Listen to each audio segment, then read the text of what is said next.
just working my way up from idiot to sage. I look around in the dark room for the young boy, just to see how much he has grown. With my sights set on the sunrise, melting my tracks in the snow. My tracks in the snow. Hey, my name's Dr. Matt Lyon. I'm really pleased and excited and super grateful to be able to do this testimonial video. I'm doing this video because Steve Ozanich's work changed my life. He was a major catalyst in helping me cross the chasm from a life of a lot of pain into a life of complete function and just a tremendous amount of happiness and joy and release.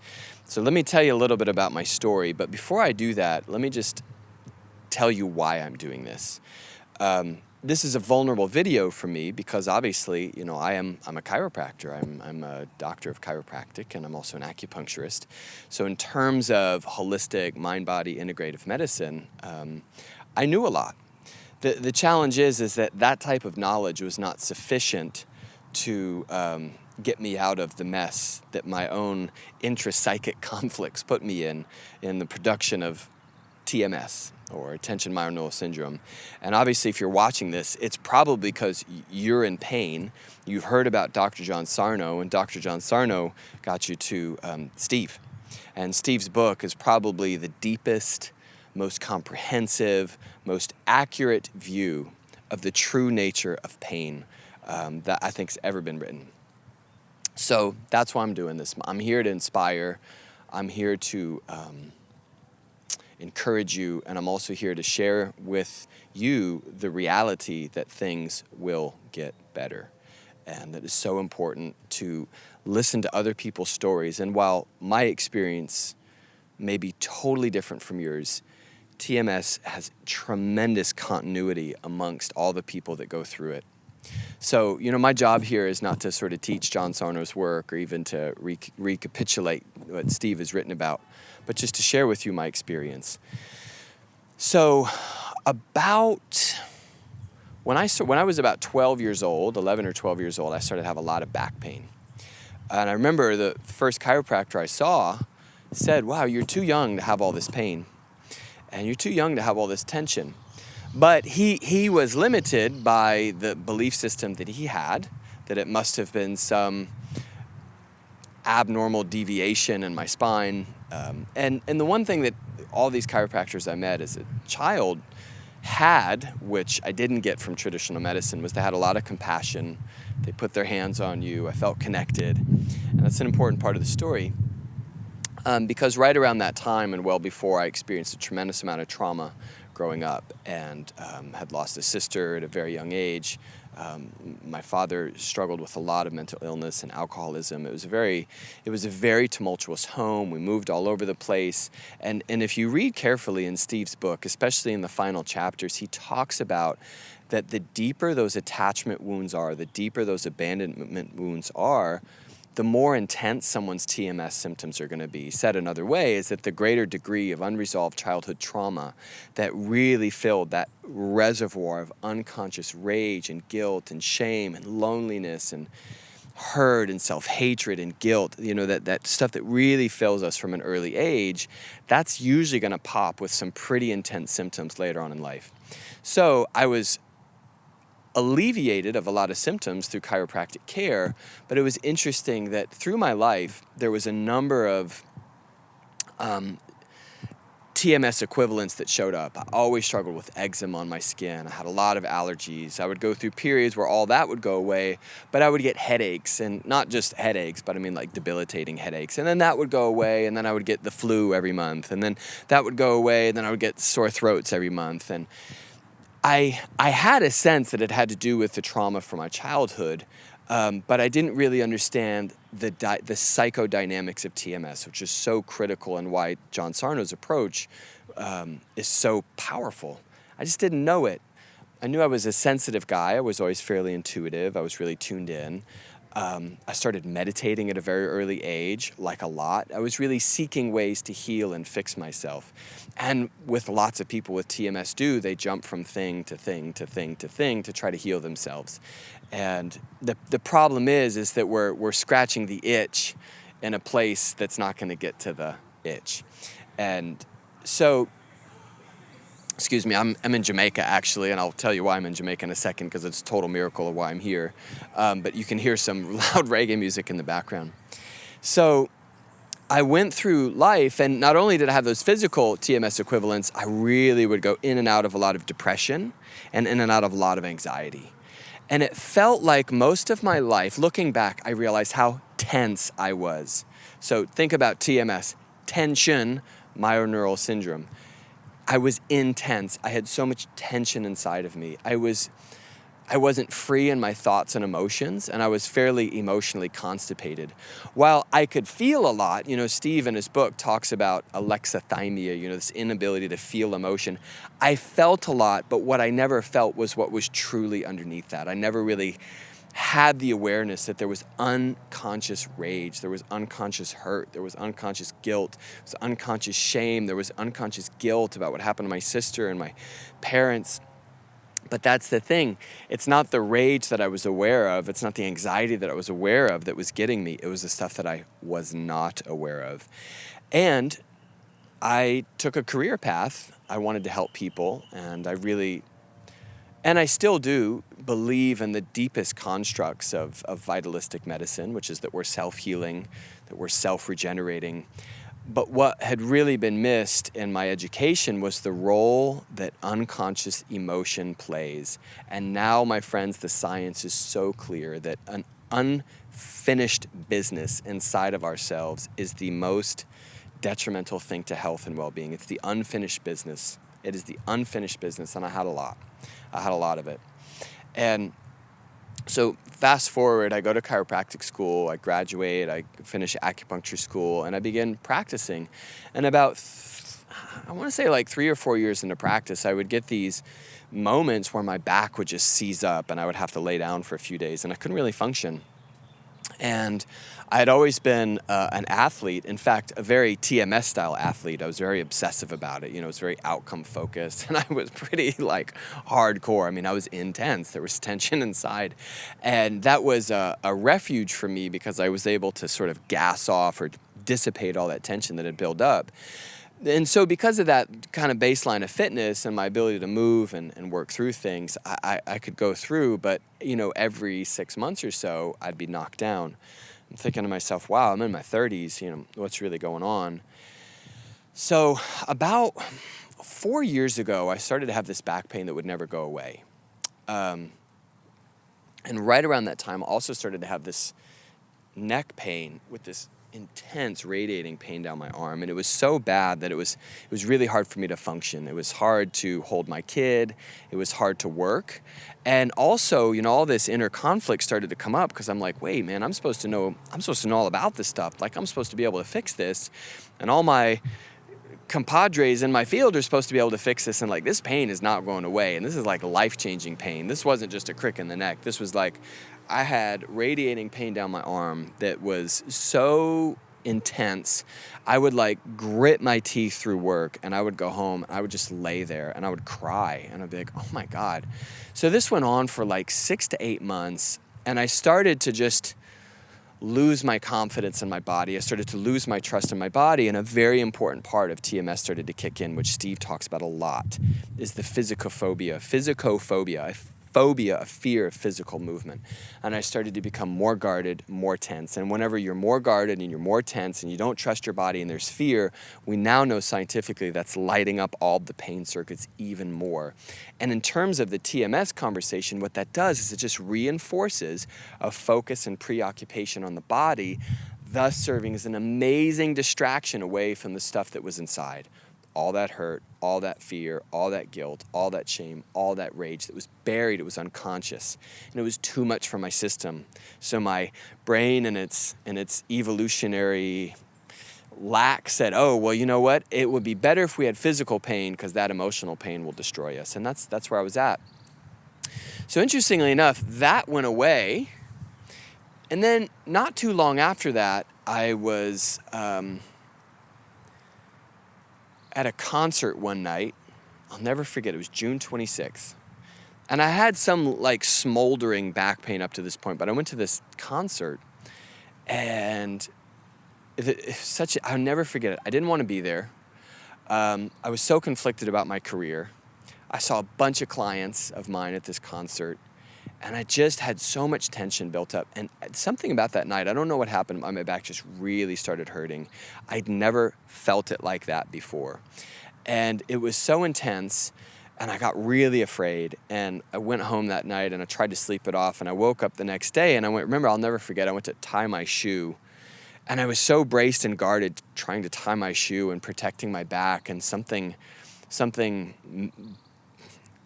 happened and everything just seized up. And we were taking my daughter that weekend to a lake house, my aunt's lake house. And I remember driving to that lake house, and I'm writhing in pain, and I was like crying, and I was so anxious, and I was like, what has happened to my life? And the thing was, this time the pain didn't go away. It just persisted. It became very persistent. And then a couple weeks later, it started to spread, and I was waking up at night with these sensations in my leg, these pains in my legs, these electric sensation in my leg shooting up and down. And every time it would happen, the anxiety was increasing. So my anxiety is increasing. I'm worrying more and more and more. Now I'm in the trap that TMS people get into. I'm Googling. And I have a degree in this stuff, right? And I'm asking Google about what's happening. And usually that's going to lead you down a pretty dark corridor of despair. So if you're doing that, stop that. Don't do that. That's TMS. And it was so intense. And the fear is amplifying. And then I made a couple mistakes because the normal means of treating my pain and managing my pain that I'd had for years weren't working. So I made the mistake of going to an orthopedic surgeon. And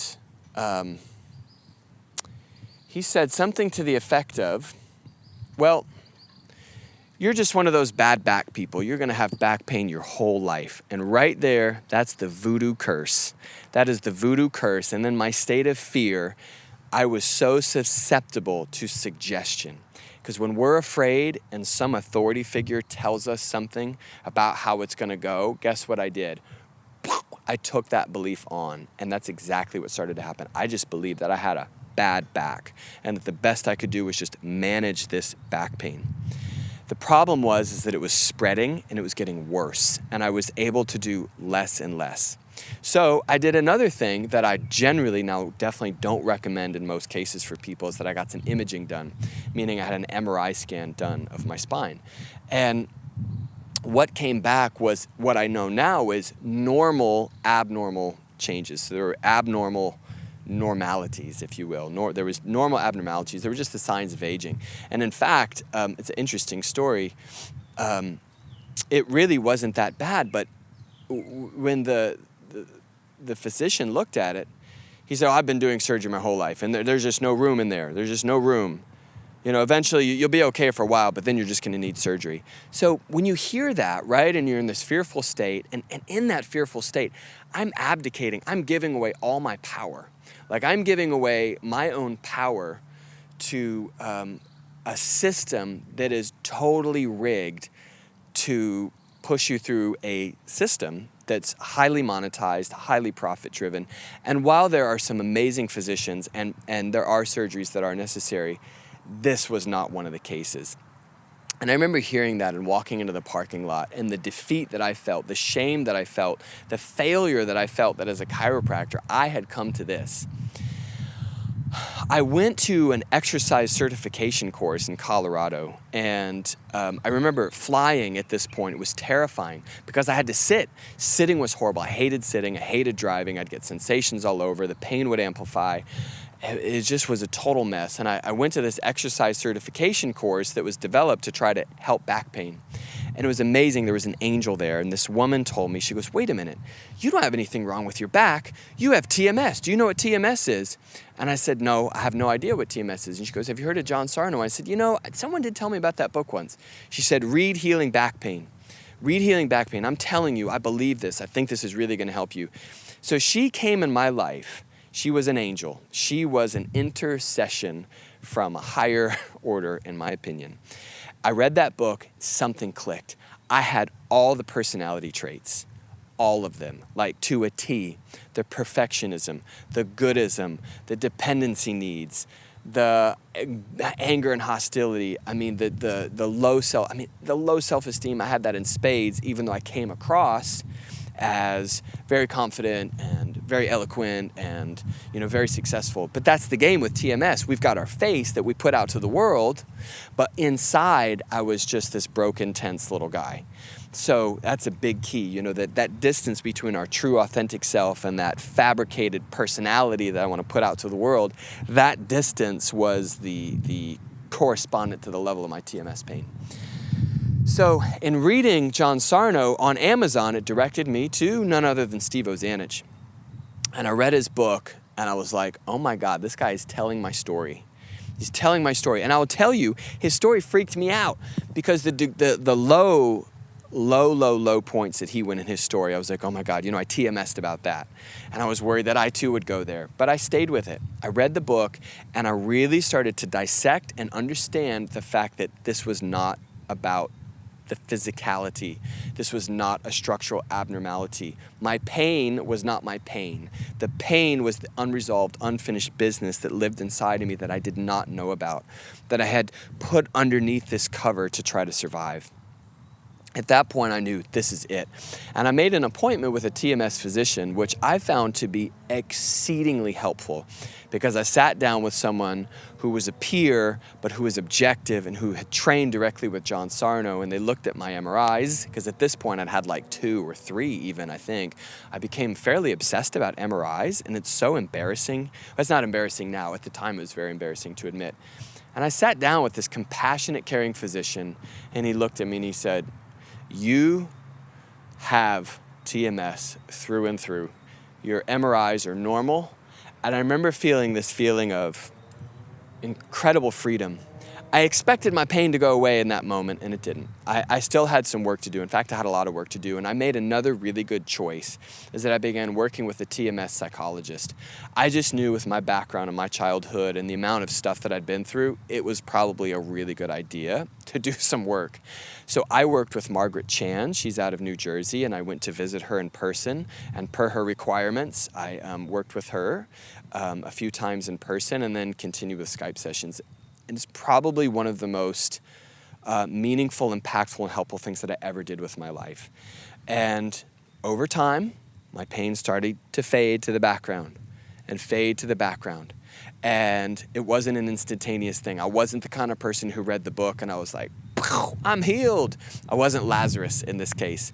Mine was a slow, steady learning process whereby I'd have these amazing breakthroughs and then I would take a step back and have amazing breakthroughs and then I'd have a flare-up and then the pain would change and then it would move and it started to do that dance where the symptom imperative kicks in. But I stayed with it. I didn't give up. I knew in my bones, I knew in my heart that this was just part of my journey as a human being. Since going through TMS, the spirituality that I have in my life has deepened tremendously, and this is not a talk about spirituality, but me re-engaging a higher power in my life was amazing. And all of the stuff that I was going through was grist for the mill for my own growth. And so I began to see it in a much bigger light. And I knew that pain would be the great touchstone to all spiritual growth for me and all psychological growth and integration as a human being, as a man. I went through a lot my first couple of years with TMS recovery, but I got better and I got better, and the physical fears began to dissipate. Since going through my healing, I have the most amazing life. I had another child, and by the grace of God and with the help of the people in my life and by the work of Steve Ozanich, I was able to navigate that process and be very strong. I swim every day. I lift weights several times a week. I'm actually in Jamaica teaching a meditation retreat right now. I'm helping people like me use the concepts of meditation and healing and breakthrough to overcome that which stands in their way. And that's because I went through what I went through. You know, like the Velveteen Rabbit, he only became real after he'd been loved and experienced abandonment and experienced aloneness. You and I too have become real and authentic and genuine, and, you know, love truly is my compass now. But I also I'm not under any presumption that I don't have unconscious stuff underneath. And the great thing about TMS healing really is not that you need to go through and unearth everything that's ever happened to you. In fact, John Sarno said in Healing Back Pain that really only about 15% of his patients needed psychotherapy. So I guess I'm in that group. But what was so interesting is just learning to become aware that there were processes happening inside of me that I wasn't aware of started to change the game for me. And recognizing that pain was simply my emotional barometer, and that the symptom imperative made all the sense in the world. And the more I understood this, and then started to process stuff with my therapist, and then I got back to activity. And when things hurt, I moved into and through the pain. Gently, gradually, but I was like, you know what? Like Gandalf on the bridge in Lord of the Rings, I was like, TMS, you will not pass here anymore. I may be scared and I may be in pain, but I'm doing it anyway. I've swam in an ocean race. I swam about 4 miles in an ocean race. You'll see in my videos of me swimming in the ocean and doing some weightlifting and deadlifts, all the things that terrified me now. And most importantly, like I have my life back. So on the surface, it's great. I can fly, I can sit, I can drive, I can do all these things that I thought I'd lost. But more importantly, I can raise my kids. I can be the dad that I never had. I create community and love with people I meet. And there's a great word that Steve uses in his book that another one of these videos touched on, the gentleman from Louisiana, transcordification. I started to create as many positive, loving, healthy cords with other people that I could. I built relationships because oxytocin, the love hormone in our brain, is way better than OxyContin. You know what I'm saying? And love heals. Love heals. Relationship heals. Vulnerability heals. But you've got to look at it within the context of what Steve's teaching in his book. That TMS is a psychological process. It is a psycho-energetic, spiritual process within. And when we get trapped and the cultural hallucination that all pain comes from a structural abnormality, it's really tough to dig out of that. And it's so frustrating as a doctor because the science is not in support of that at all. I mean, the greatest minds in spine medicine have said really 1% of spine pain basically requires surgery.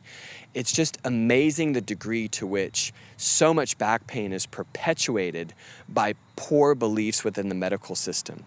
And it's perpetuated with poor beliefs that have an intent to monetize suffering. And that's where I get frustrated. And so I want to tell as many people as I can that you can heal yourself. Stay with the process. Get the help you need. Reach out.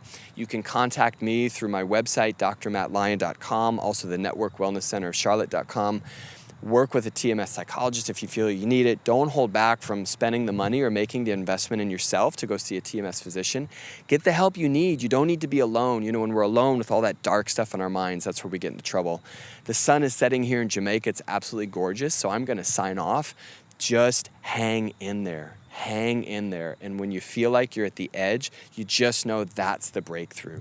I love you guys, and sincerely, I mean that. If you're watching this, I want you to know that you're safe and you're not alone, and I hope that I can support you in some way in the future. And thank you to Steve Ozanich. He's a genius. He's a courageous man. He's devoted his whole life to this work. Thank you so much.